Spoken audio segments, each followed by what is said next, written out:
Imagine waking up one morning and discovering that one man controls nearly all the oil flowing through your country. Every lamp that lights a home, every factory that powers a city, and every train that moves across the nation depends on a business empire built by a single person. It sounds like something out of a dystopian movie, but in the late 1800s, this was becoming reality in America. The man behind it was John D. Rockefeller, and his rise was so extraordinary that it changed business, politics, and wealth forever.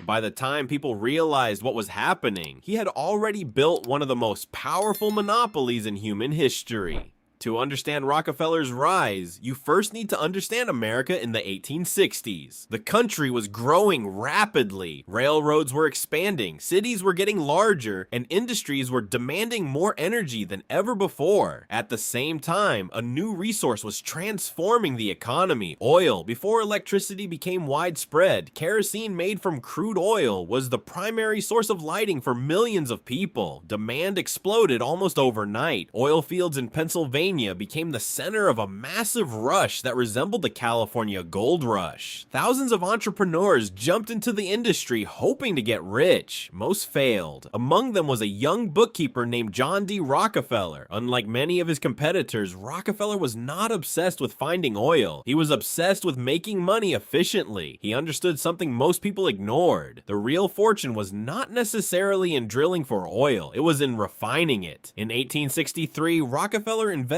in an oil refinery in Cleveland, Ohio. While others chased quick profits, he focused on organization, accounting, and efficiency. He tracked every expense with incredible precision. If a competitor wasted money, Rockefeller saw an opportunity. His philosophy was simple: cut costs, eliminate waste, and reinvest profits. Within a few years, his refinery became one of the most successful in the country, but Rockefeller was not satisfied with being successful. He wanted dominance. In 1870, he founded Standard Oil. The name sounded ordinary, but the company would become anything but ordinary. Rockefeller had a strategy that was both brilliant and ruthless. At the time, the oil industry was chaotic. Hundreds of small companies competed against each other. Prices fluctuated wildly. Some businesses made fortunes one month and went bankrupt the next. Rockefeller saw chaos as an opportunity. He began buying competitors. If a refinery was struggling, he offered to purchase it. Owners could either sell and receive Standard Oil stock or continue competing against a company that seemed unstoppable. Many chose to sell. Those who refused often faced a difficult battle. Rockefeller negotiated secret deals with railroad companies. Railroads were essential because oil had to be transported across the country. Standard Oil secured special discounts that competitors could only dream about. In some cases, rival companies paid significantly more to ship the same amount of oil. This gave Rockefeller a huge advantage. Because his transportation costs were lower, he could reduce prices and still make money. Smaller competitors could not keep up. One by one, many of them either sold out or went bankrupt. Then came one of the most controversial chapters in his rise. In the early 1870s, Rockefeller participated in a secret arrangement known as the South Improvement Company. The plan would have given major oil companies, including Standard Oil, special shipping rates while hurting independent competitors. When the scheme became public, outrage exploded across the oil industry. Independent producers were furious. Newspapers attacked the arrangement. Public pressure eventually killed the plan, but by then, Rockefeller had already gained valuable information about his competitors and strengthened his position. What happened next became known as the Cleveland Massacre. Within just a few months, Rockefeller acquired dozens of rival refineries in Cleveland. Some historians estimate that he gained control of around 90% of the city's refining capacity. Competitors disappeared at an astonishing rate. To supporters, Rockefeller was bringing order to a chaotic industry. To critics, he was crushing competition. Regardless of how people viewed him, the results were undeniable. Standard Oil kept growing. Rockefeller's genius extended beyond simply buying companies. He believed in controlling every part of the business. This strategy is is known today as vertical integration. Standard Oil did not just refine oil, it controlled pipelines, storage facilities, transportation networks, barrels, warehouses, and distribution systems. The company even found ways to profit from materials that competitors threw away as waste. By maximizing efficiency, Standard Oil reduced costs dramatically. Consumers actually benefited in some ways. The price of kerosene fell significantly over time, making lighting more affordable for ordinary Americans. Quality also improved. This created a complicated legacy. Rockefeller's business practices alarmed many people, yet millions of consumers enjoyed cheaper products because of them. By the 1880s, Standard Oil had become a giant unlike anything America had ever seen. The company controlled approximately 90% of the nation's oil refining industry. Think about that for a moment. 9 out of every 10 barrels of refined oil in America passed through Rockefeller's empire. His influence stretched across the economy. Banks respected him. Investors trusted him. Politicians watched him carefully. Rockefeller became incredibly wealthy, but there was a problem. The American public was becoming increasingly concerned about monopolies. People feared that giant corporations had too much power. Journalists began investigating business leaders who dominated entire industries. Among them was Ida Tarbell. Tarbell had a personal connection to the oil industry. Her father had struggled against Standard Oil's dominance. She spent years researching Rockefeller's company and eventually published a groundbreaking series exposing many of its tactics. Her work became one of the most influential examples of investigative journalism in American history.